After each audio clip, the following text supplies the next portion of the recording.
Hello there. This is Elena in my channel Enough. Uh, Today we will talk a little bit about Putin's speech at St. Petersburg Economic Forum. Who cares? That's what I would say about that. Basically, if I am a Russian citizen and I don't care for Putin lies, why should you?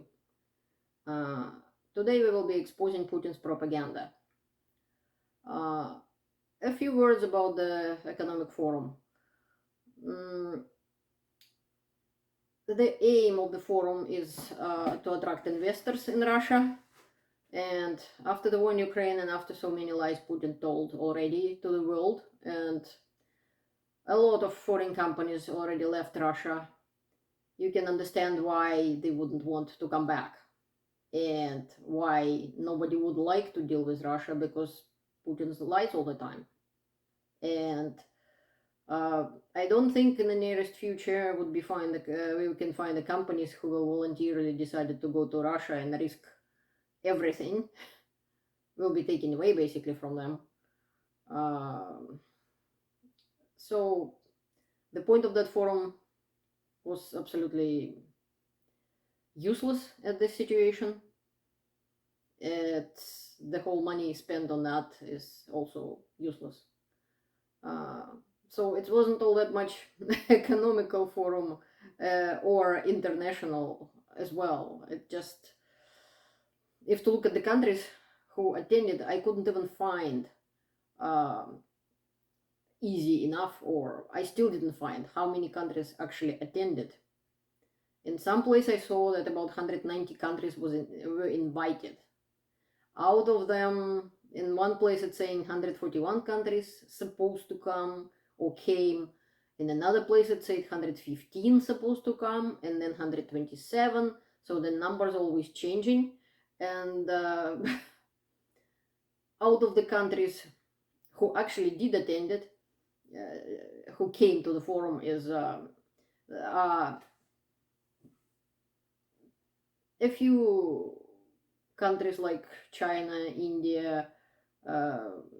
As far as I know, they were there. I haven't seen them. Because truth to be told, there is nothing interesting about that forum, honestly. And Central Africa showed up, and Taliban, which is, according to Russian law, since 2003 or so, they were considered terrorist and extremist organization, and if they were even mentioned anywhere in Russian news or media, they were supposed to immediately say which is considered in Russia terrorist organization. And now, according to the channel Popular Politics, which is created by Navalny group, Navalny is a Russian opposition leader, and according to their information, the ladies who work at the forum, greeting guests and this and that, to please the people from Taliban, they were supposed to increase the length of their skirts, believe it or not. And another, not so much country as much as those Donetsk and Lugansk republics, which the world doesn't even recognize, they were attended. And a few other countries like Cuba, Venezuela, Nicaragua was supposed to come. Anyways, so these are the countries who is with Russia. Even Kazakhstan, actually, the leader of the Kazakhstan said that he does not support those Donetsk, Lugansk republics, or not gonna go around sanctions to help Russia. Anyways, so in Russia we have a saying, tell me who is your friend, and I will tell who you are. I can judge by your friends who you are. So these are Russian friends right now of Russia. I'm very sad to say that about my own country. And well, as you know, I'm Russian citizen and Canadian citizen, so it's deeply upsetting to see that forum. And whatever Putin is saying during that forum or right around that time is just deeply upsetting and disturbing. If you really want to see something about the forum, I would recommend the video on YouTube by Deutsche Welle, and the name of the video, Putin says economic blitzkrieg has failed in anti-West rant. Basically what it is about, that in his speech, Russian president slamming the West and giving some strange statements like days of unipolar world led by the United States were over, whatever that's supposed to mean. Basically he's saying that the days of democracy is over. So many people, seeing what Russia doing in Ukraine, seeing what the war in Ukraine, then aggression, Russian aggression, seeing how Putin destroying his country, will definitely would like to have dictatorship in their countries too. So yeah, the days of democracy are over. It's absolutely astonishing to see stuff like that, and I didn't expect much from Putin. And of course, he is claiming that West economic blitzkrieg of sanctions had failed. If sanctions are failed, he actually contradicting to himself all the time. On one point, he's saying sanctions gonna help Russia. It was said many times, even in 2014, when the war in Ukraine actually started by Putin. At the time, he was saying sanctions gonna make Russia stronger. Yet every time he trying to make sanctions removed. If sanctions making Russia stronger, why they should be removed? They should help. Even I personally, and I'm an economist by my profession, I have never seen a country with sanctions when sanctions help the country. They didn't help any country they were ever imposed.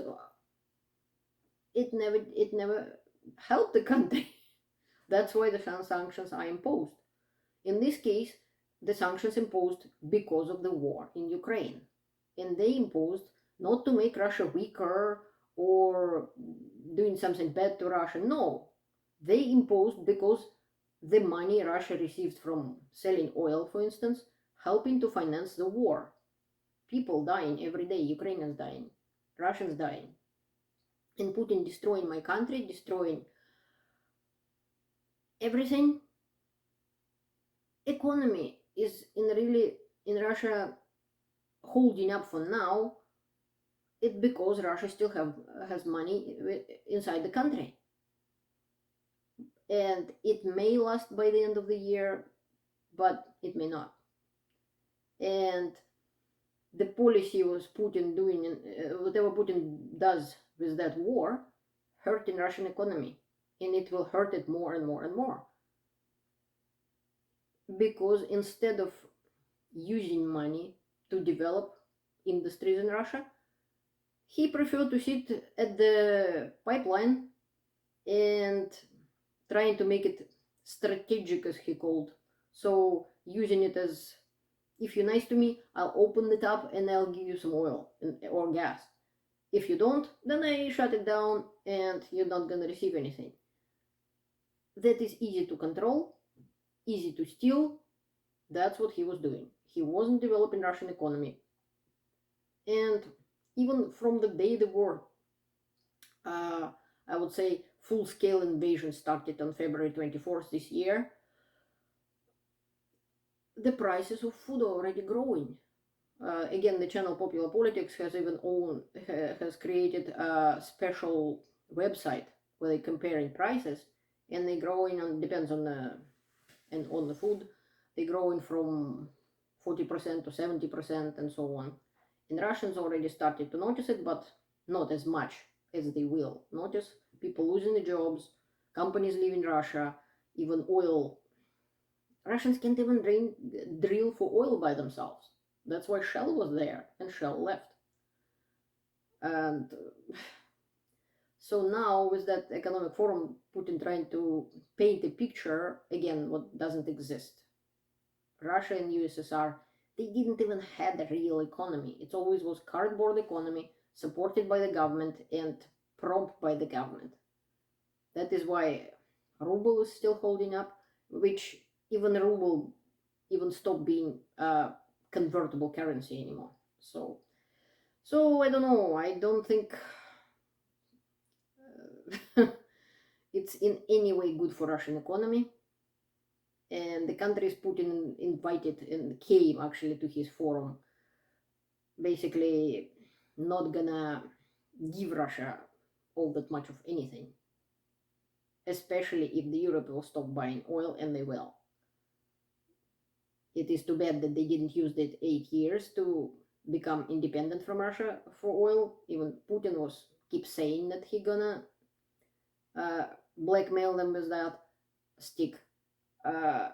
Obviously, European leaders and the European countries didn't realize that, and they didn't do anything earlier about that, which they should have, in my opinion. And not just in my opinion, but in general. So, as I'm saying, I haven't watched his speech, and you shouldn't waste your time either.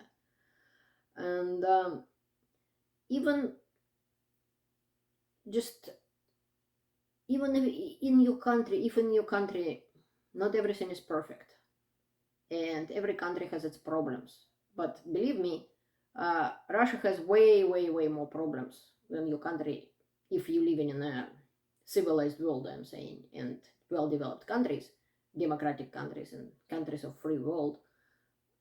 You don't have the problem to compare what Russians has. To compare how gonna survive Russian pensioners, you living like a kings.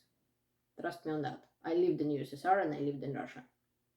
And Russia could have become a good, well-developed country if Putin would have not thinking about wars and his own ego, but thinking about his country, Russia, and actually do something about to make economy good. Right now, he doesn't care about Russian economy. He doesn't care about fires in Siberia. He doesn't care about anything. He cares about the war in Ukraine, which is, again, in his speech on this forum, he wasn't apologetic about it. He's thinking they were right. He keeps saying that they didn't have any other choice, which they did.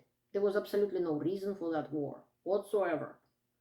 Ukraine, so you know, when Putin and Lavrov, Minister of Foreign Affairs of Russia, lying to you, you should know there was no reason to invade Ukraine. There is no Nazis in Ukraine.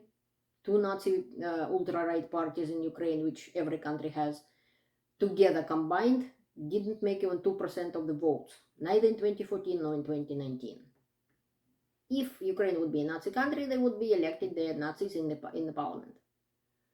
There was no any reason to attack Ukraine in 2014 or in 2022. None. Except Putin said one thing, interesting thing, in the last days during the forum or right before the forum, when he compared himself to the Peter the Great. That's the real reason why Putin attacked Ukraine. He wanted to be a czar, an emperor who attaching the lands to Russia, grabbing more lands, and for some reason it's supposed to be a good thing. His ambitions to become an emperor, that's why Russians paying right now by their lives, by the horrible economic situation which coming to them, and it's already started to show up. That is why. There is no other reasons. Ukraine has a legally elected government. They don't have Nazis. I was watching very closely Maidan and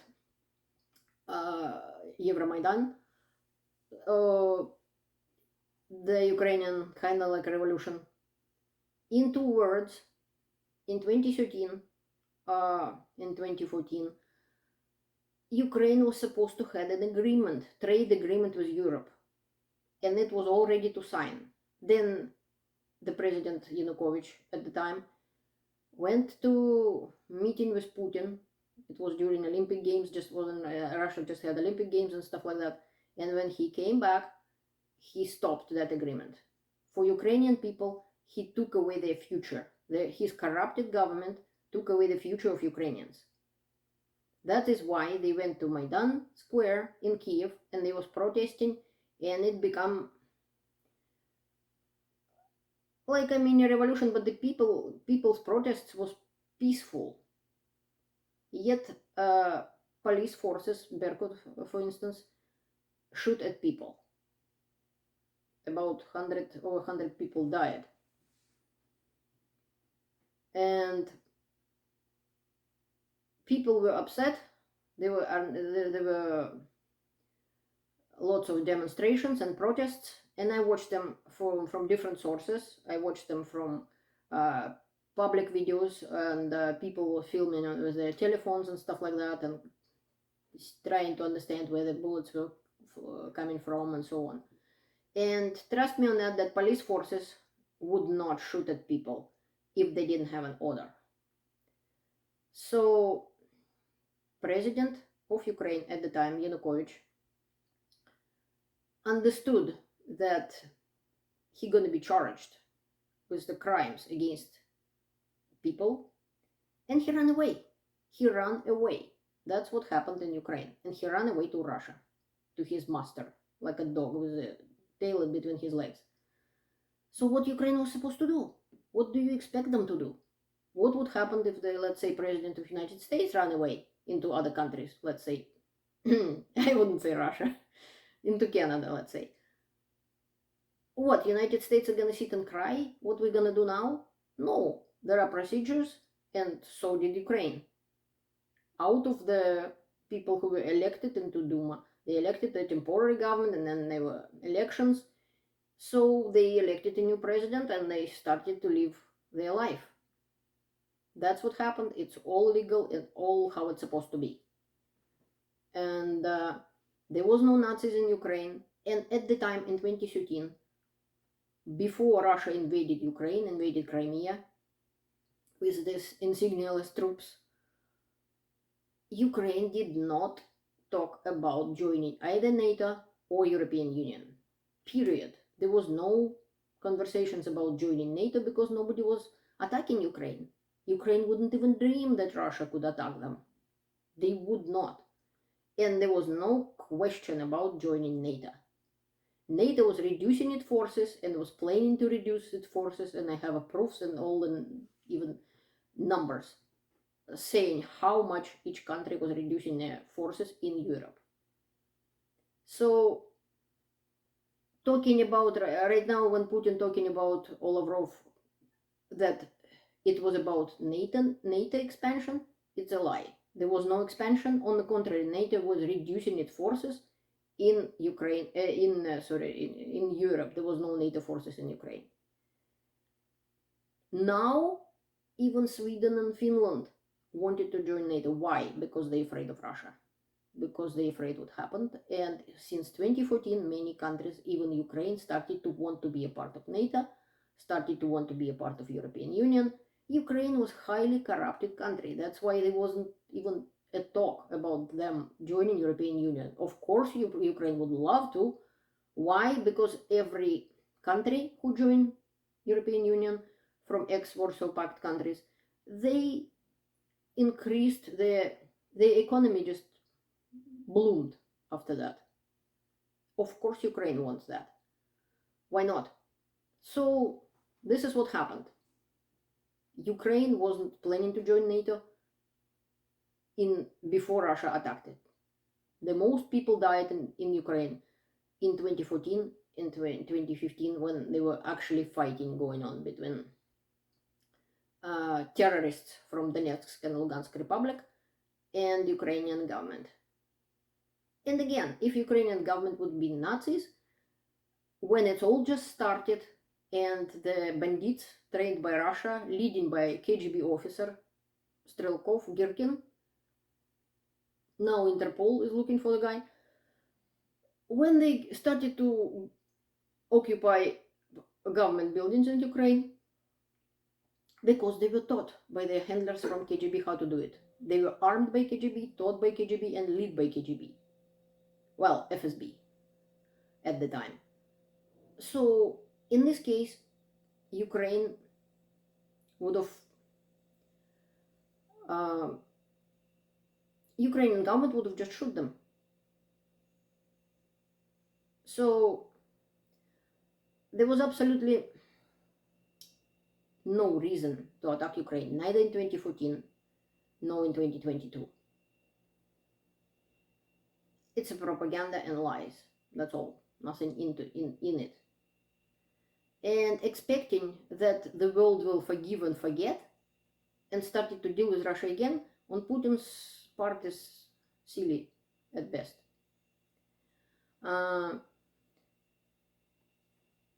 Basically, now Putin destroying not only Ukraine, he destroying Russia. He destroying my country. He ruining the future of my country. That is why I decided to make this video and tell you about you should not listen to propaganda of any kind from Russian state. No matter what they say, if it's Russian state, it's a propaganda and lie. Just don't even watch it. I feel sorry for the people of my country, but even more I feel sorry for Ukrainian people and for people who die in there. And instead of listening to Putin, you'd rather help Ukraine. By helping Ukraine, you will help Russia as well, because people of my country need help as well. And unfortunately, the situation when pleasing Putin and kind of letting him save his face, it's passed long ago. If it would have been done in the first 3 days of the war, maybe. Full-scale invasion in 2022, in February. Right now, the only way either for Russia or for Ukraine to have any future, it's get rid of Putin's regime, and for that Putin has to lose the war in Ukraine. That is why we need to help Ukraine. And you can watch, I can recommend you that video of Deutsche Welle, and I can say I agree with Mr. Egert that sanctions hurting Putin's regime. That's why he wants it removed. And I can agree that leaders, the world leaders like Mr. Scholz or the French president, they probably shouldn't talk to Putin all that much. First of all, they're not going to convince him. For Putin, this war is important. It's the only way to stay in power. If he loses the war, he will lose the power. And if he loses the power, he will lose his life. That is why he's not going to stop that war.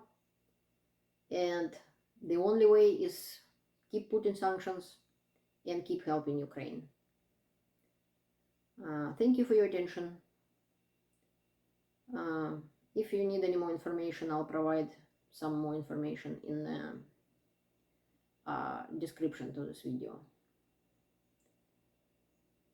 And you have a great day.